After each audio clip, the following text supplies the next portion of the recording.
Hello and welcome to this class. In this class, we would be looking at how to create a digital maquette. A maquette is a small-scaled three-dimensional prototype of a building. Some people call it physical model. It's used to showcase the building to the client during presentation to understand the proportion and how the building will look like after construction. We want to delve into how to create a digital maquette, and we want to be using basically wood to showcase our own small-scaled maquette. So without further ado, let's jump right into it. As we can see, I've prepared a scene.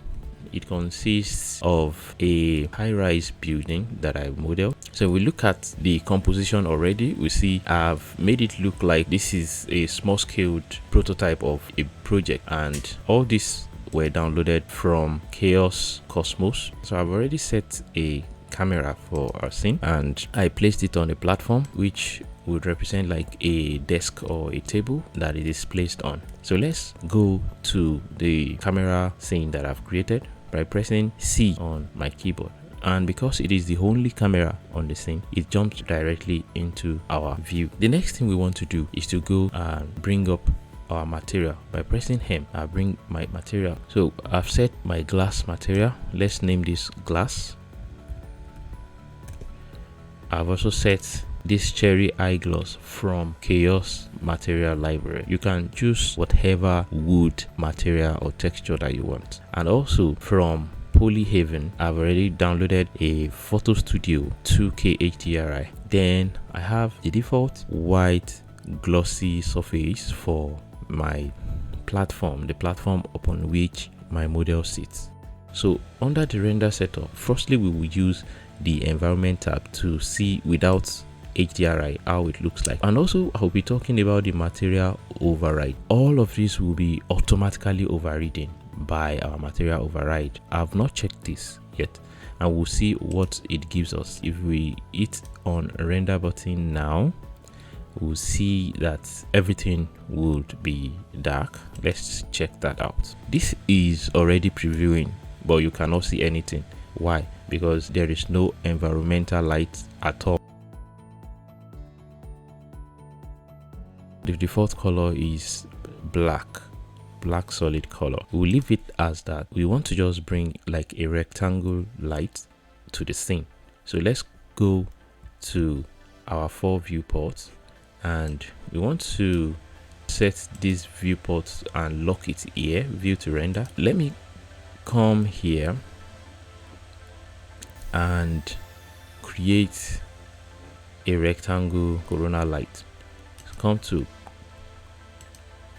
the light, then come to corona and create corona light. So we want to come to shape, change it to rectangle, and I just want to drag from anywhere just to create here something large.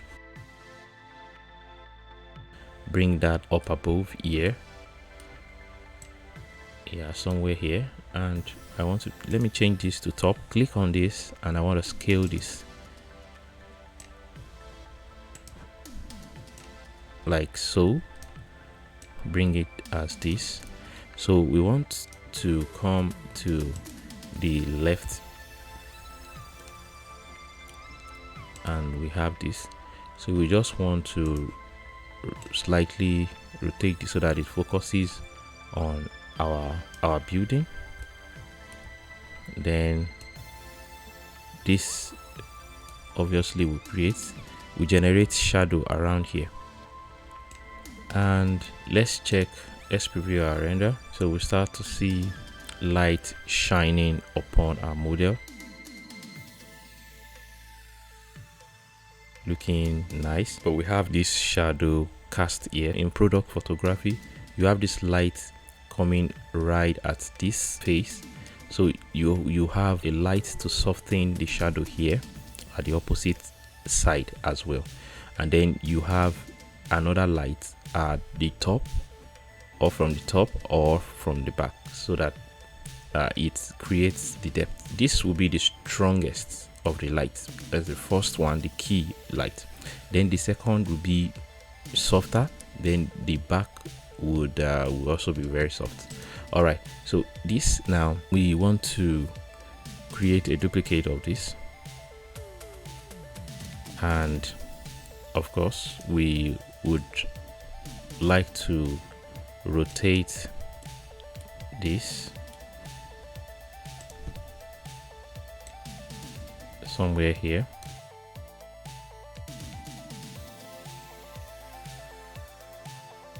Of course, I would reduce this to like 10. Let's see what the lighting looks like now.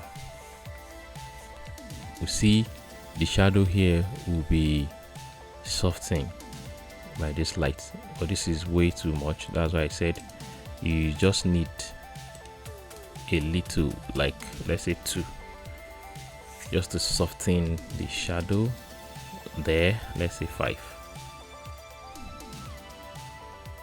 All right, can we see the shadow that is cast here has been softened? If we look at 2, we see the difference. We can see if we look at 3, and cool, we have that.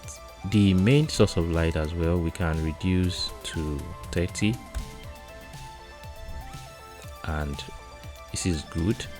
Then we need a backlight, so that this backlight can come from the top. We can just copy this.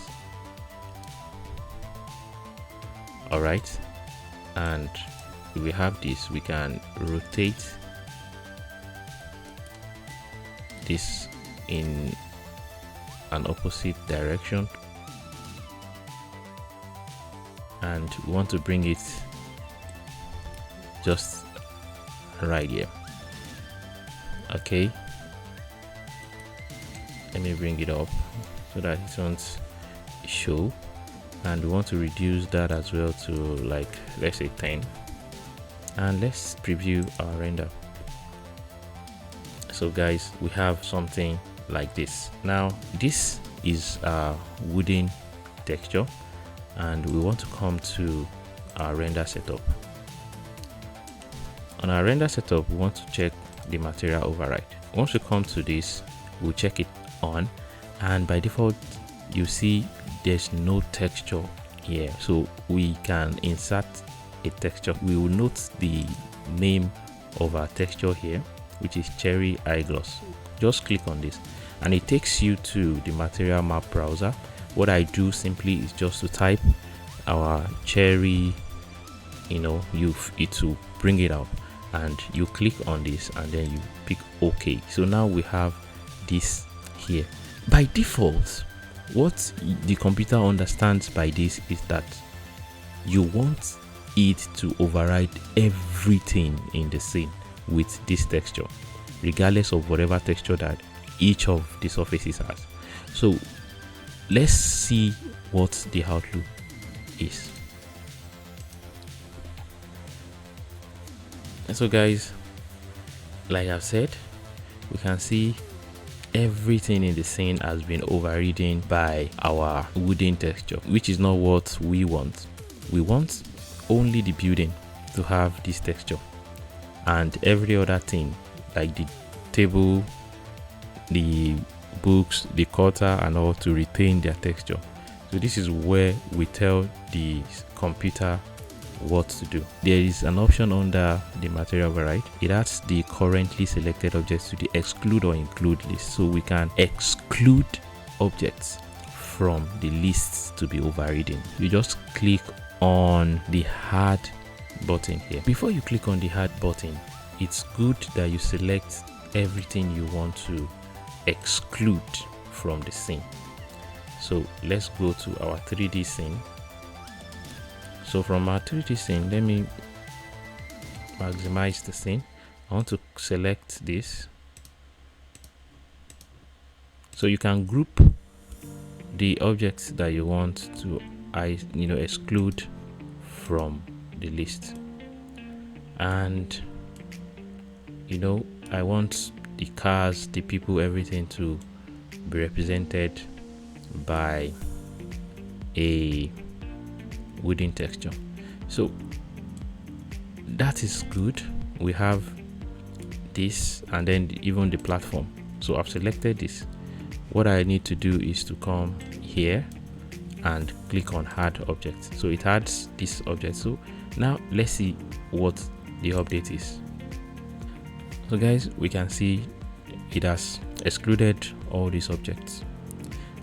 But if we look closely, this looks nice, but we have our glass. We need to also exclude our glass surface and even to add glass texture to it so that it makes it look nice. You can exclude whatever component you wish to exclude and probably make it a different kind of texture. All you need to do is to exclude that and to add your texture to it from the material browser. And we'll just exclude the glass because it's important. We want to impute some lighting within our building so that it makes it look nice and realistic. So let's do that. Let's stop this. What we want to do is to select this, and like I said, I want to apply my glass texture to all this. So there is a command in 3DSMAX.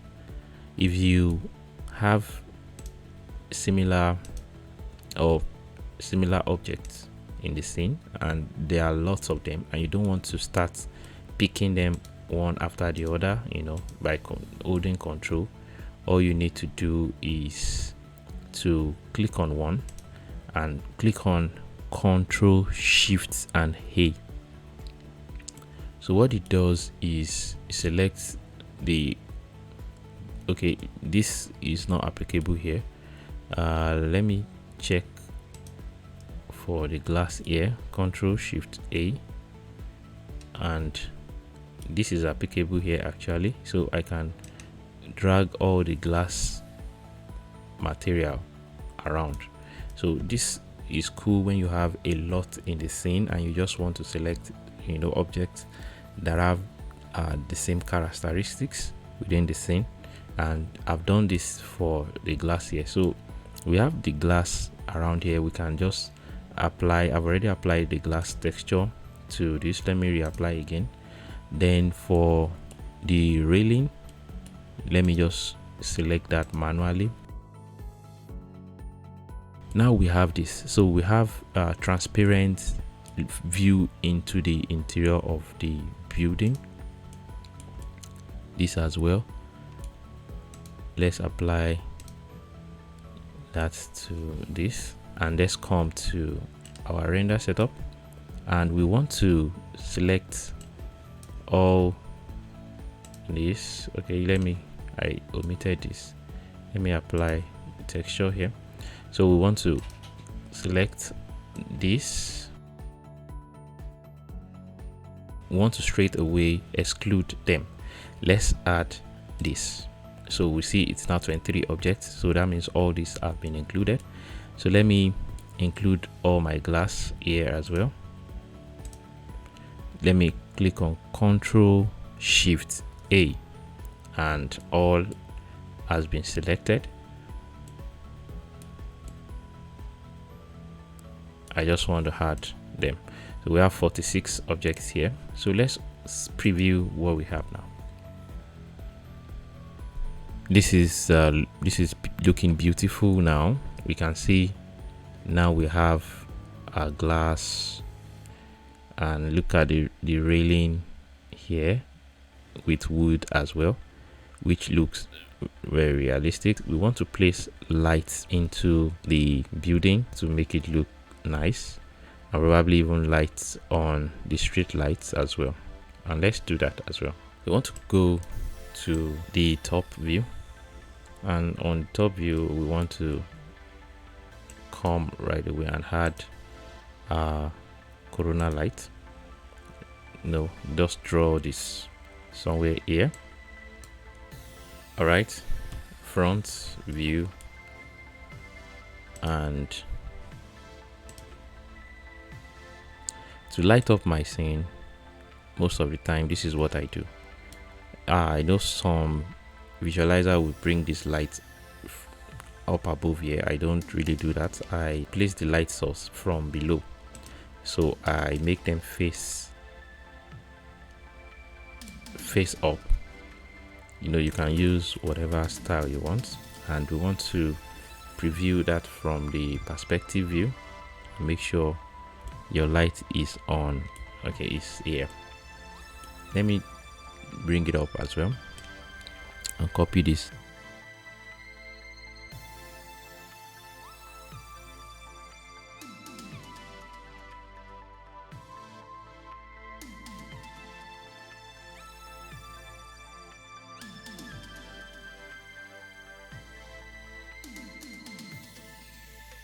So let's preview what we have. Nice, but we have our light source visible.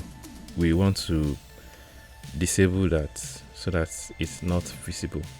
Let me stop. So our light source here, we want to make sure they are not visible. Let me uncheck these 5 boxes.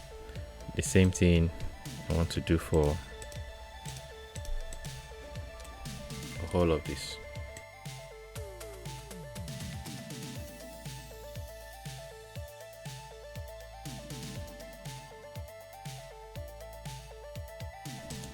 And we want to create some variations as well.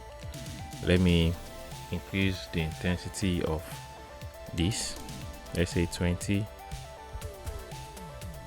Increase this to 50. Increase this to 20. Increase this to 40. You know, just to create some variation. To 50. This to 40, and let's preview. And guys, you can see how beautiful this looks, and it looks very nice and very interesting here. That's been done. Let's go to our final render setting, and probably we want to create another camera scene. All right, let me come here, render setup, unlock this view, come to my common settings, and let's set this to 1920. Oh, I've not locked the image aspect ratio, so it's very important you lock your image aspect ratio. Come to the scene as well, and let's check this scene with our ADRI map. So I've already set our ADRI map here. I used this. Let's check how the scene looks like with our ADRI map. So guys, you can see how beautiful this look like. It looks amazing, and we can just replicate this in our scene. This looks the wood looks too shiny. We can reduce that as well from our material setup here. So come to diffuse and go to your map corona, color correct, and you also want to increase the gamma so that the saturation, okay, so it's bright, and we want to come to this place and come to the reflection glossiness. What do we have here? We have a map. You can reduce this map to about 0.6. all right, okay, now it has reduced. Let's preview what we have. think this is better. Let me use 0.5, and I want to come to this and use 1.05. Okay, we then can set our scene for final rendering. The noise level 5%, then the noise in Intel CPU system 10th. Then so let's preview our rendering, and we can see this. So we can come to this and use bloom and glare, come to LUT, check that, and we want to add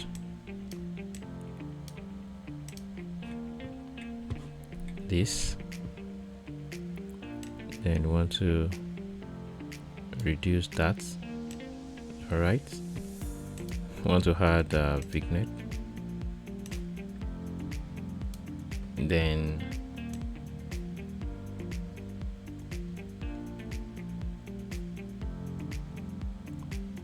.4.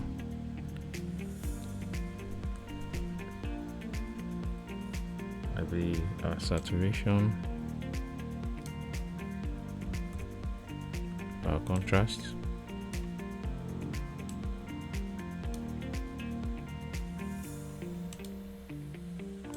so guys, we've been able to master how to create not just a market but even lighting for our product photography. And basically this is how you create your market, and we've come to the end of the class. Thank you.